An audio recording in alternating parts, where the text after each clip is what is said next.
gente, e a gente está começando a nossa quarta aula hoje, dando continuidade aos assuntos mais importantes que mais caem no Enem. Então, se você não viu a nossa terceira aula sobre membrana, vai lá, que essa aula é continuidade da outra aula que eu acabei de dar, beleza? Então, bora lá. Transporte membranar. É muito importante que você saiba tudo sobre o transporte membranar e como ele se comporta. Por quê? A gente falou na outra aula sobre membrana plasmática. Qual é a sua composição, como ela é formada, suas funções, o que tem, qual a função de cada componente da membrana plasmática. E sabendo disso, substâncias. Lembra que eu falei que a membrana ela é a pele que recobre a célula? Então, nela vai acontecer essa troca de substâncias. Coisas saem e coisas entram. Recordam que eu mandei vocês grifarem, prestarem muita atenção em uma característica da membrana plasmática, que é a permeabilidade seletiva? Então, a permeabilidade seletiva, ela vai fazer exatamente isso, ela vai selecionar o que entra e sai. E o que entra e sai? O que é? Quais são as características?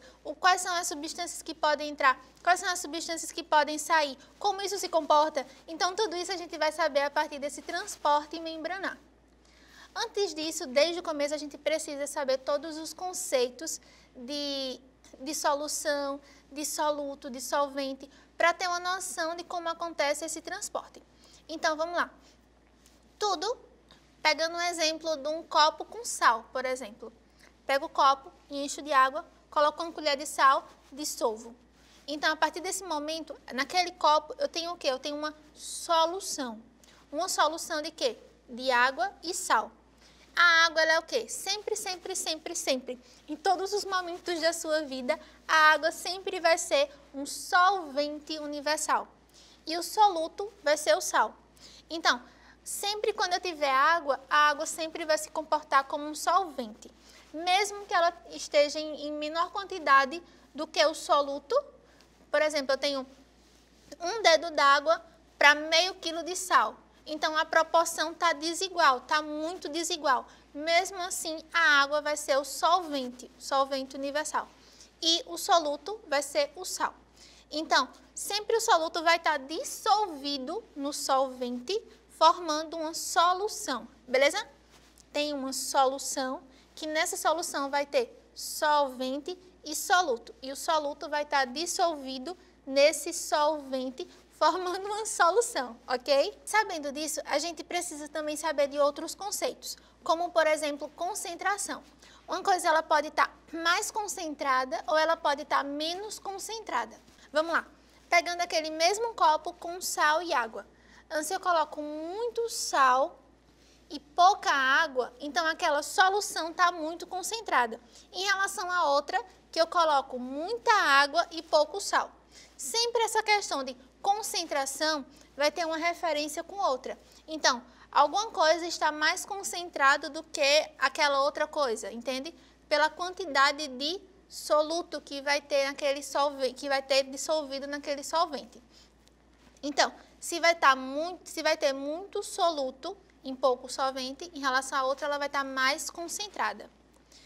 E sabendo disso, a gente também vai ter três conceitos muito importantes, que é meio isotônico, hipertônico e hipotônico. Quando o meio está pouco concentrado, ele forma uma solução, forma um meio hipotônico. Hipo, baixo. Por exemplo, fazendo analogia com outra coisa, se você foi a um lugar muito gelado e você está perdendo o calor do seu corpo, você vai ter hipotermia. Hipo, baixa temperatura. Então, hipo sempre vai ser esse prefixo para baixo. Então, baixa concentração, hipotônico. Alta concentração, hipertônico. Concentração igual iso. Iso. Sempre iso é igual, é a mesma coisa. Isotônico, que os atletas tomam para nivelar, deixar igual todos os íons que eles perdem no suor. Quando a gente soa, a gente perde água e perde íons. Então, eles precisam equilibrar dentro do seu corpo essa quantidade de íons que eles perdem. Então, eles tomam o isotônico para igualar. Então, iso igual, hiper mais, hipo baixo, beleza? Sabendo disso, como eu falei, a questão das soluções. Uma solução mais concentrada, hipertônica. Menos concentrada, hipotônica. Mesma concentração, isotônica. Beleza? Então, esses conceitos são muito importantes para a gente entender como funciona o transporte. Tanto os transportes passivos quanto os transportes ativos. Noção. O que é um transporte passivo? Uma coisa passiva é uma coisa que você está esperando, que você não gasta energia para aquilo, que é natural. Então, transporte passivo é o transporte que vai ter essa movimentação de partículas, partículas, partículas, partículas. Lembrem-se bem, difusão, partículas, difusão, partículas. Então, essas partículas vão se movimentar. Da onde para onde? Essas partículas elas vão sempre se movimentar de onde está o quê? Mais concentrado para onde está menos concentrado para tentar ficar igual. Então, um exemplo bem típico que todo mundo já tem mais ou menos uma noção é da sala. Se eu tenho uma sala cheia de gente e uma sala com 2 pessoas, se eu tento deixar a quantidade de pessoas iguais nessas 2 salas, o que acontece? Eu vou tirar pessoas da sala que tem mais pessoas e colocar na sala que tem 2 pessoas, para tentar igualar. Então, onde tem mais pessoas é uma solução hipertônica, hiper muito concentrada, muitas pessoas. E a sala que só tem 2 pessoas é uma solução hipotônica, que tem poucas pessoas, menos concentrada. Então, sempre vai do hiper para o hipo. Do que está mais concentrado para o que está menos concentrado, para tentar igualar. Mais concentrado, mais pessoas, menos concentrado, menos pessoas, para tentar chegar ao equilíbrio, beleza? Sabendo disso, eu tenho o primeiro tipo de transporte passivo. Passivo vem de não gastar energia. Então, tudo que eu não gasto energia é um transporte passivo. Que eu gasto energia, que eu gasto ATP, é um transporte ativo. Então, o transporte passivo, o primeiro que a gente vai estudar hoje é a osmose. Sempre, a osmose, eu vou falar de água. Quem vai se movimentar de um canto para o outro vai ser a água, beleza? Quando eu falo da difusão, quem se movimenta são partículas. Lembra, esse ano, questão do Enem desse ano, 2019, quer dizer, do ano passado, né, do último Enem. Se vocês forem olhar as questões de biologia de 2019, tem uma questão da batata, que a mulherzinha foi lá, fez a comida e acabou salgando a comida, o feijão, se não me engano, acabou salgando.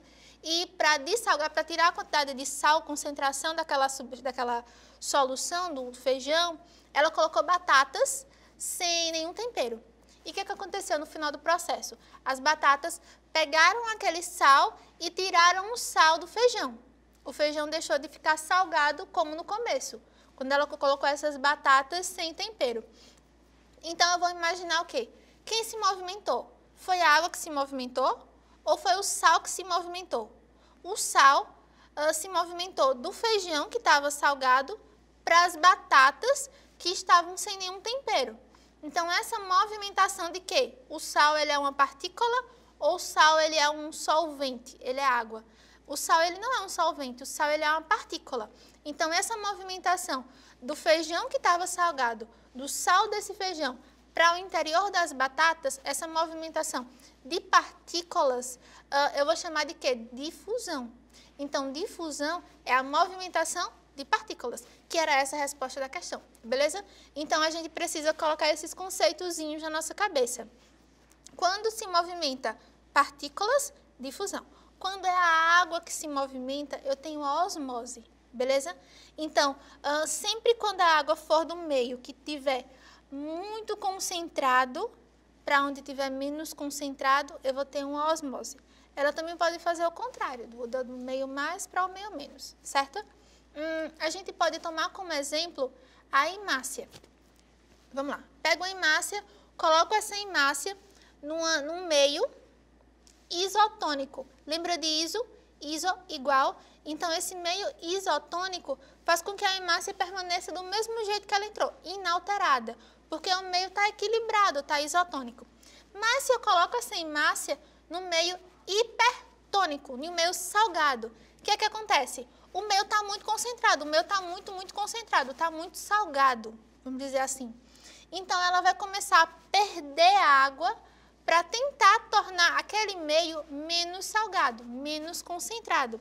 Então, essa perda de água faz com que a hemácia fique murcha, ela comece a ficar toda murchinha. Já se acontecer o contrário, se eu pego essa hemácia e coloco em um meio hipotônico, baixo, baixa concentração. Quem está mais concentrado, o meio ou a hemácia? A hemácia está mais concentrada, porque o meio é hipotônico. Então, se a hemácia está mais concentrada, o que acontece?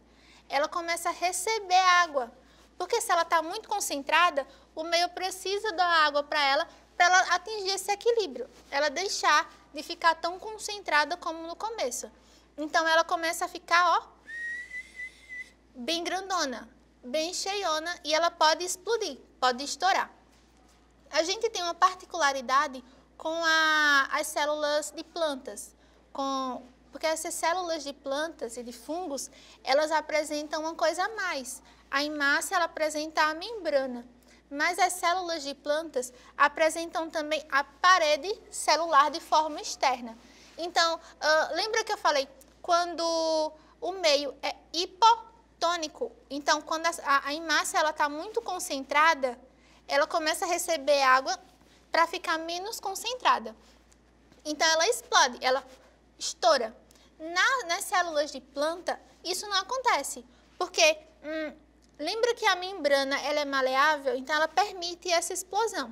Já na planta, não. Na planta, ela vai ter a parede celular, que é rígida, que vai fazer essa segunda proteção, e ela vai impedir que essa célula da planta, ela estoure, porque ela está recebendo muita água. Então, vai ser uma barreira. Ela vai receber muita água, vai receber muita água, vai receber muita água, e ela vai querer explodir, só que a parede celular não vai deixar. Então, essa pressão que faz com que a parede celular e a membrana plasmática, ela evite com que a célula da planta estoure, porque está recebendo muita água, recebe o nome de pressão de Turgot. Então, se você vê em algum canto o nome pressão de Turgot, essa pressão de Turgot é exatamente isso, é a pressão com que a parede celular faz para que a célula da planta não estoure porque está recebendo muita água, beleza? Então, ela pode plasmolizar, quando ela está, ó, recebendo muita água, e ela pode desplasmolizar quando ela está perdendo água. Então, ó, quando ela está cheinha, plasmólise, e ela sofre o efeito inverso, desplasmólise, certo? Vamos lá. Eu tenho 3 transportes que não gastam energia, que não gastam ATP, que são a difusão, que é o movimento de partículas, a osmose, que é o movimento de água, e a difusão facilitada, que é como a difusão, também é um movimento de partículas, mas é facilitada. Facilitada pelo quê? Pelas proteases, que são proteínas. Lembra que eu falei das proteínas integrais que atravessam a membrana todinha? Então, essas proteínas integrais, elas fazem esse canal e ajudam no transporte de substâncias do meio interno para o meio externo, do meio externo para o meio interno.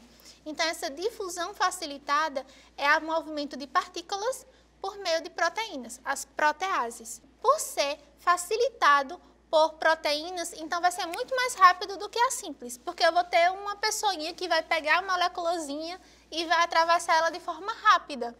Então, sempre quando eu quero moléculas, observação, quando eu quero moléculas que têm alguma carga, moléculas polares, eu vou usar a difusão facilitada para fazer esse transporte, certo? E quando for moléculas que não são polarizadas, que não têm carga, eu uso a difusão simples. Um exemplo muito que a gente pode falar sempre de difusão simples, que é o movimento de partículas de forma mais demorada do que a facilitada, é a hematose. Então, nos nossos alvéolos, nos nossos pulmões, vai sempre acontecer a troca gasosa. Quando você respira, ó, estou colocando O2 para dentro. Quando eu solto, eu estou retirando CO2, gás carbônico. Eu respiro oxigênio, solto gás carbônico. E essa troca de gases que acontece nos alvéolos pulmonares acontece por difusão. Então, o exemplo mais típico de difusão são as trocas gasosas, as hematoses que acontecem nos nossos alvéolos. Bom, a gente sabe que nós temos 3 tipos de transporte passivo, que não gasta ATP, que não gasta energia, que é a difusão simples, difusão facilitada e a osmose. As 2 partículas, osmose e água. Mas nós temos um que é o que mais que é o cobrado nos vestibulares e no Enem, que é o que gasta energia, que é o transporte ativo, ou seja, ativo porque eu vou gastar ATP. Esse transporte é a bomba de sódio e potássio. Todo mundo tem mais ou menos uma noção de como ela funciona, mas tem medo porque bomba de sódio e potássio é complicada, blá, blá. Não é complicado, é a coisa mais facilzinha. É só você ter noção. Bom, se eu preciso manter o equilíbrio, que a concentração daqui seja igual à concentração daqui. Então, para manter o equilíbrio, a célula ela não precisa gastar energia. Vai ser de forma natural. Então, está muito concentrado, está pouco concentrado, doa para cá para poder ficar igual, porque é uma coisa natural. Mas, se eu quero que o que está mais concentrado permaneça mais concentrado e o que está menos concentrado fique menos concentrado, é uma coisa que vai contra a natureza da célula. Então, ela vai gastar ATP, ela vai gastar energia. Vai ser um transporte ativo, porque é contra a natureza dela. Ela quer sempre manter o equilíbrio. Então, a partir disso, o transporte ativo, a bomba de sódio e potássio vai atuar. Aí você para e pergunta, poxa, mas se a célula quer sempre manter o equilíbrio, então por que eu preciso de um mecanismo que vai gastar energia para poder ela ficar em desequilíbrio? Porque nós temos alguns processos na nossa célula que vai precisar desse desequilíbrio, que vai precisar que tenha muito sódio fora da célula, que tenha muito potássio dentro da célula. Por exemplo, o impulso nervoso. Então, as células precisam de que tenha muito sódio fora da célula e muito potássio dentro da célula para que o neurônio ele transmita o impulso nervoso. Então, também tem outros mecanismos, por exemplo, mesmo tendo muito açúcar, muita glicose dentro da célula, qual seria o normal? Se eu tenho muita glicose aqui dentro, o natural seria com que essa glicose saia, mas às vezes a célula quer colocar mais glicose dentro da célula, ficar mais concentrado. Então, eu vou gastar energia para isso, vou gastar ATP, vai ser um transporte ativo. A bomba de sódio e potássio é exatamente isso. Ela quer manter esse desnível, ela quer manter a quantidade de sódio muito do lado de fora e a quantidade de potássio muito dentro da célula. Então, à medida que eu coloco 3 sódios para fora, ela coloca 2 potássios para dentro. Então, vai lá, a célula ela tenta manter o equilíbrio, então volta de novo. Aí ela gasta energia novamente, junto com a proteína carreadora, e faz exatamente isso, coloca 3 sódios para fora, 2 potássios para dentro, para permanecer esse desequilíbrio. Aí, novamente, por difusão, ela vai colocar novamente o equilíbrio, então ela vai novamente, faz o mesmo processo, gastando energia para manter esse desnível. Bom, além disso, nós temos outro transporte bem fácil, bem didático para vocês, que todo mundo já viu na vida, que são as endocitoses. Pelo nome, endo para dentro. Então, sempre quando uma célula ela vai fagocitar alguma coisa, ela vai digerir alguma coisa, colocar alguma coisa para dentro dela, ela vai fazer uma endocitose. Quando são partículas sólidas, essa endocitose é chamada de fagocitose. Comer, fagocitose. Então, ela vai colocar para dentro coisas sólidas, fazendo a fagocitose. Quando ela vai colocar para dentro coisas envolvidas em fluidos, não líquidas, porque se fosse líquida fazia osmose, porque não é o movimento do líquido. Então, são coisas dissolvidas em um fluido. São coisas dissolvidas em um fluido. Então, eu vou fazer a pinocitose. Então, quando for partículas sólidas, quando eu vou englobar partículas sólidas, eu faço a fagocitose. Quando são diluídas em fluido, eu faço a pinocitose. Lembrando que sempre quando eu faço a fagocitose ou a pinocitose, quando eu vou digerir, uma coisinha muito importante, um organelo que atua nesse processo são os lisossomos. Então, os lisossomos, eles vão soltar as suas enzimas digestivas de comer, e vão fagocitar tudo que tiver dentro daquele fagossomo. Então, ela vai lá, ó, tem a substância, uma célula muito grande, uma molécula muito grande que não pode atravessar pela membrana. Então, ela vai criar pseudópodes, que são perninhas, vai englobar aquela molécula que ela quer digerir, e quando ela engloba, ela forma um fagossomo. Esse fagossomo, vem lá os lisossomos e ó, solta essas enzimas digestivas, que vão digerir todas essas moléculas, toda essa molécula que estava envolvido por esses bracinhos, que são os pseudópodes. Beleza? Então, a gente hoje aprendeu quais são os dois tipos de transporte: ativo, passivo, gasta energia, passivo, não gasta energia. Quais são os tipos do passivo, que não gasta energia? Osmose, difusão simples, difusão facilitada, sendo que as difusões é a passagem de partículas, a osmose de líquido, e o ativo, que gasta energia, é o único que a gente tem, que é a bomba de sódio e potássio, Além disso, eu também posso fazer endocitoses, que é a fagocitose e a pinocitose, que eu vou englobar partículas sólidas na fagocitose e englobar partículas envolvidas em fluidos na pinocitose, beleza? Então, sabendo disso, a gente já tem mais um assunto para a gente gabaritar a prova do Enem. Até a próxima!